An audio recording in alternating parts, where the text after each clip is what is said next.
சட்டம் மாறி வந்து மண்ணை முட்டும் காலில் சூழ்ந்து கைகள் தட்டும் வாழியவே தென்னவராட்சி திசைகள் எட்டும் நம்மவராற்றல் விண்ணை முட்டும் எட்டு திக்கும் முரசு கொட்டும் வாழியவே.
புலவர் உருத்திரங்கண்ணனார் செந்தமிழ் மொழியே, செம்மொழி செம்மாறி கவிமழை பொழிய வந்திருக்கும் கடியலூர் உருத்திரங்கண்ணனாரே, வருக வருக. வடதிசையில் இமயம் வரை சென்று தென் திசையில் சிங்களத்தையும் வென்று இனி வெல்வதற்கு நாடுகளே இல்லை என விளங்கும் கரிகால் பெருவளத்தாருக்கு எனது பணிவான வணக்கம். வாருங்கள் புலவரே, வாருங்கள்.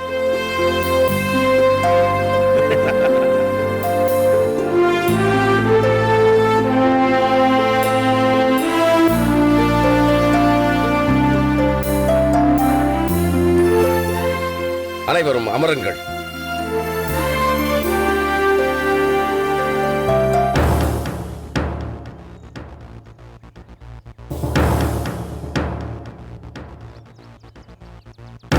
புலவரே, தாங்கள் யாரை தேடுகிறீர்கள்?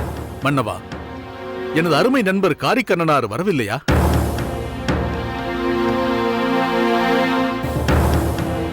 இந்த பாடல் அரங்கேற்றத்தில் அவர் அவசியம் இருப்பார் என்றல்லவா நினைத்தேன். புலவர் பெருமானே, அதை நான் சொல்கிறேன்.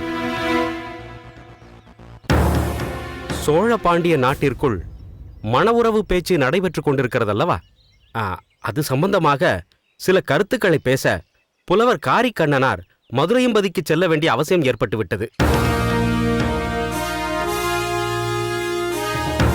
ஆகையால் தான் இந்த அவையில் அவர் இல்லை.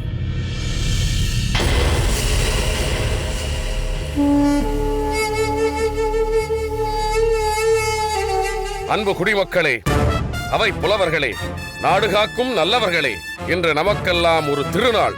நமது சோழ மண்டலத்து வரலாற்றில் இன்று ஒரு பொன்னேடு சேர்க்கப்படுகிறது.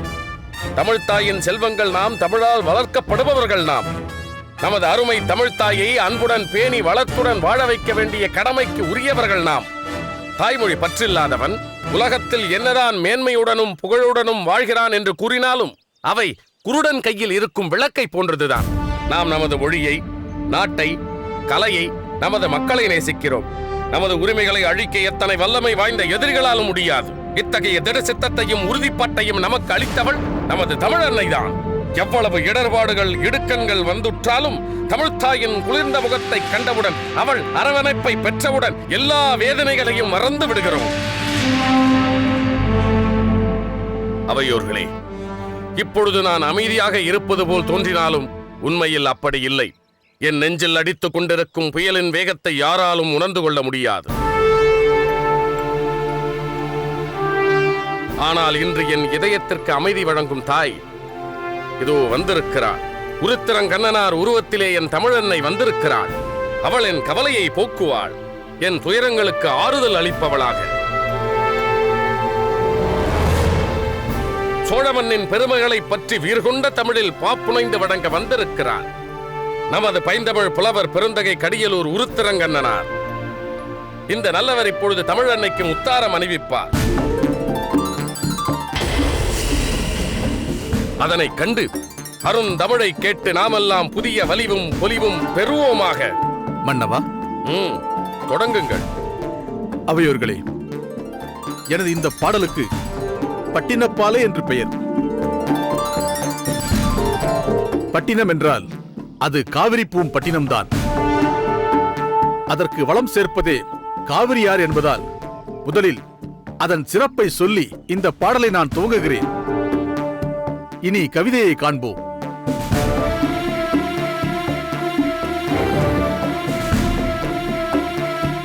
வசையில் புகழ்வயங்கு வெண்மையின் திசை திரிந்து தெற்கேகினும் தற்பாடிய தளியுணவில் புல்தேம்ப புயல் மாறி வான் பொய்ப்பினும் தான் பொய்யா மலைத்தலைய கடற்காவிரி புனல் பறந்து பொன் கொழிக்கும்.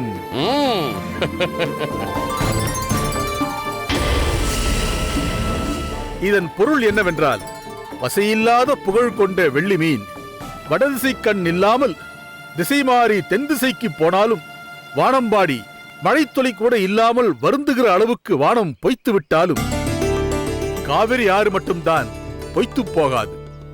சோழ நாட்டு கரையில் பெருக்கெடுத்து ஓடி பொன் துகள்களை ஒதுக்கி மக்கள் வாழ்வை கொழிக்கச் செய்யும். ஆஹா ஆஹா.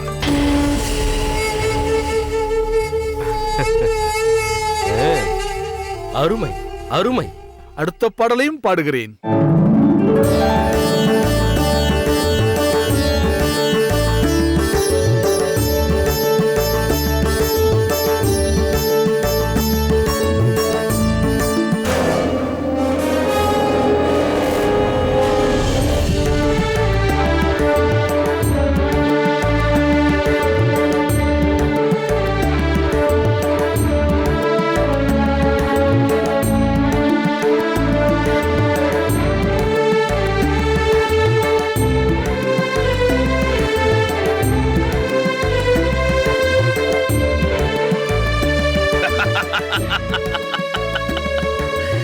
அருமை அருமை.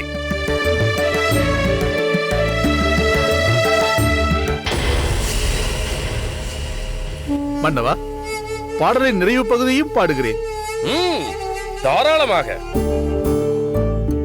முட்டா சிறப்பின் பட்டினம் பெரினும் வாரிரும் கூந்தல் வயங்கிழை ஒழிய வாரேன் வாழிய நெஞ்சே திருமாவளவன் செவ்வர் கோச்சிய வேலினும் வெய்ய கானம் அவன் கோலினும் தண்ணிய தடமென் தோளே. அருமை அருமை.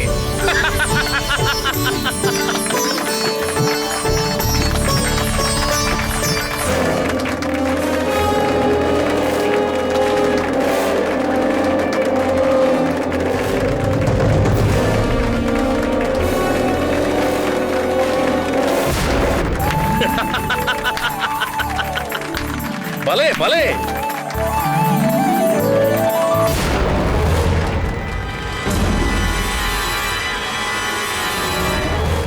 ஆஹா, அற்புதம் புலவரே, அற்புதம்.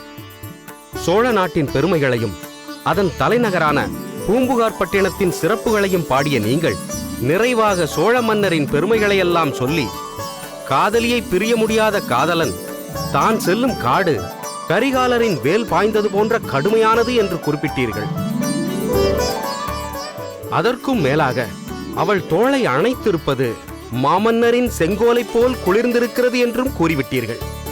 தமிழ் உள்ளவரை தாங்கள் பாடிய பட்டினப்பாலை என்னும் பாடல் நிலைத்திருக்கும். அதன் மூலம் எங்கள் மாமன்னர் கரிகால் பெருவளத்தாரின் புகழும் நிலை பெற்றிருக்கும். பொருத்தமாக சொன்னீர்கள் அமைச்சரே, பொருத்தமாக சொன்னீர்கள். 300 முத்தமிழ் வரிகளை பாடி என்னாலும் எனது புகழ் இலக்கியத்தில் நிலை பெற்றிருக்கும்படி செய்துவிட்டார் புலவர் உருத்தரங்கண்ணனார். அவர் பாடிய கவிதை வரிகள் அத்தனையும் பலா சுளை, நிலா ஒளி, பனிமலர் குவியல், மொத்தத்தில் தேன் அருவி. நற்றமிழ் கவிதைகளால் என்னை நான் முற்றும் மறந்து வற்றாத தமிழ் அருவியில் மூழ்கியிருந்தேன். அதற்கு நாம் பரிசளித்து புலவரை சிறப்பிக்க வேண்டாமா?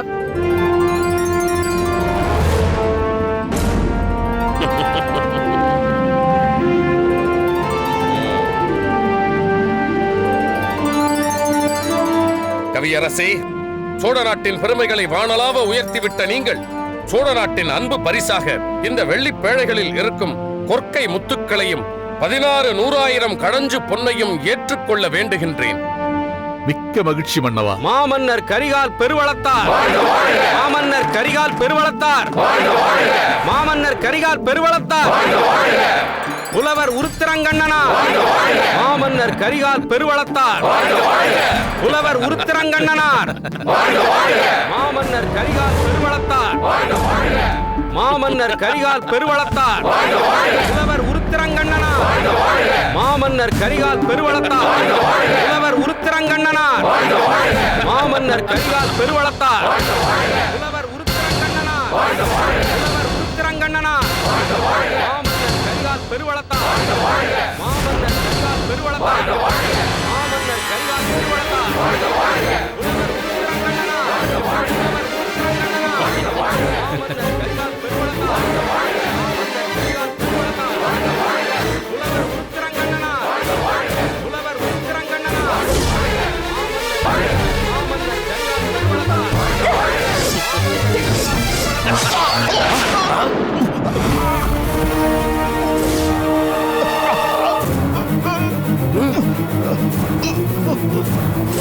என்ன காரியம்? யார் நீ?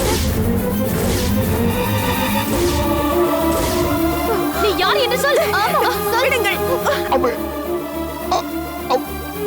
அவை அவை அவை விடுங்கள். இப்போது சொல்ல போகிறாயா இல்லையா? உடனே இவனை அரச வைத்தியரிடம் கொண்டு செல்லுங்கள். தன்னுயிரை கொடுத்தாவது என் உயிரை காப்பாற்ற முயன்ற இவனை எப்படியாவது காப்பாற்ற வேண்டும் என்று நான் ஆணையிட்டதாக சொல்லுங்கள். உத்தரவு அரசே. ஏய், வா எங்களுடன். இதை வைத்துக்கொள்.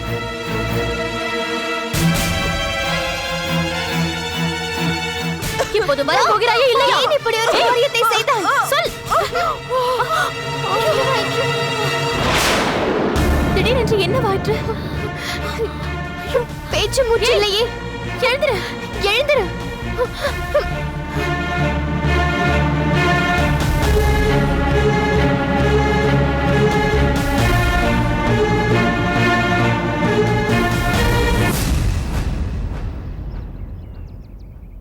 மன்னா, இந்த பெண் இறந்து விட்டாள். மாமன்னா, ம்? இவள் இருங்கோவேளின் மனைவி பெருந்தேவி. நோயாளியான இவள் காட்டில் இருந்த மரமாளிகையில் சிகிச்சை பெற்றவள். ஓ, நமது முத்துநகை அங்கே சென்று வைத்தியம் பார்த்தது இவளுக்குத்தானா? இவள் ஏன் இந்த நிலையில் இப்படி ஒரு காரியத்தில் ஈடுபட்டாள்? நடந்தது நடந்து விட்டது. இனி நம்மால் அதை மாற்ற முடியாது. வேளிர்குடியை சேர்ந்த அரச பெண்ணானதால் அதற்குரிய முறையில் சவ அடக்கத்திற்கான ஏற்பாடுகளை செய்யுங்கள். ஆகட்டும் மன்னா. நான் என்னை காப்பாற்றிய அந்த உழவனை பார்த்துவிட்டு வந்து விடுகிறேன். கிள்ளிவளவா, தந்தையே. புலவரை அழைத்து சென்று தக்க முறையில் உபசரித்து தங்கச் செய். ஆகட்டும் தந்தையே. நான் வருகிறேன்.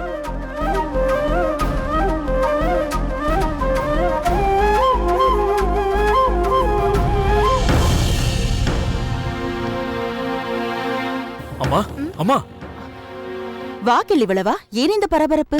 அவையில் நடந்த விபரீதம் பற்றி உங்களுக்கு தெரியாதா? தெரியாது. ஏன், என்ன நடந்தது? மன்னரை கொலை செய்ய முயற்சி நடந்தது.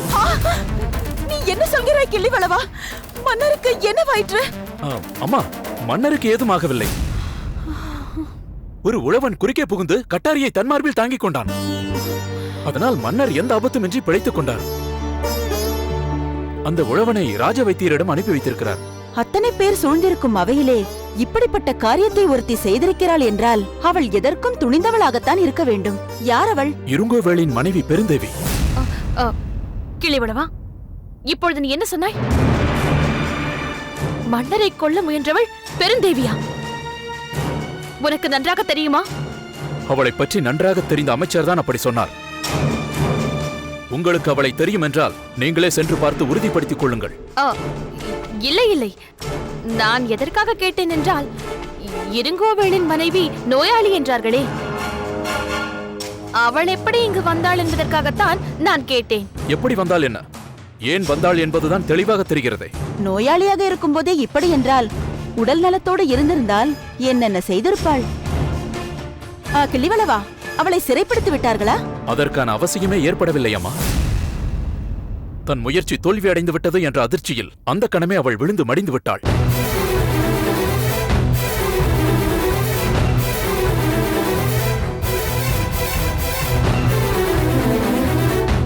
பெருந்தேவி மடிந்து விட்டாளாம். சிறையில் இருக்கும் என் கணவர் இதை கேட்டால் துடித்து போவாரே. உடன் பிறந்த தங்கைக்கும் மேலாக அவளிடம் பாசம் கொண்டவராயிற்றே. அவருக்கு எப்படியாவது இதை தெரிவிக்க வேண்டும். கிள்ளிவளவா, ஒரு நல்ல நாளில் இப்படி நடந்திருக்கிறதென்றால் மனம் பதறுகிறது. மலர்கொடியின் நிச்சயதார்த்தம் சிறப்பாக நடந்து திருமண ஏற்பாடுகளை தொடங்கப் போகும் நேரத்தில் இப்படி நேர்ந்து விட்டதே.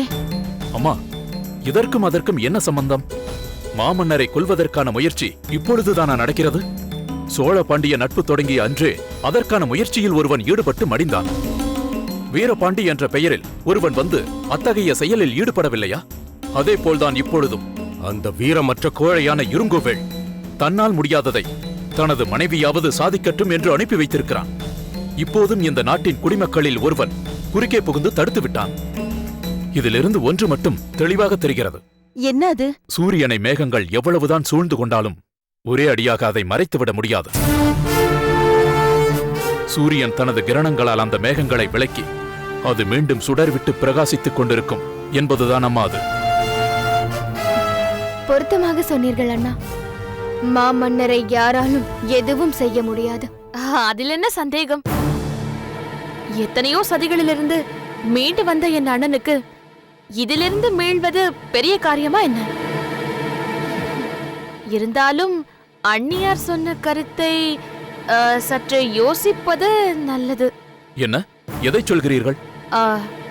நிச்சயதார்த்தம் நடந்த உடனேயே இப்படி நடந்திருக்கிறதே. அதனால் இந்த திருமண பேச்சை சிறிது காலம் தள்ளி வைப்பதுதான் நல்லது என்று எனக்கு தோன்றுகிறது. அதுதானே பார்த்தேன். மலர்கொடிக்கு ஒரு நல்லது நடப்பது உங்களுக்கு பிடிக்காதே?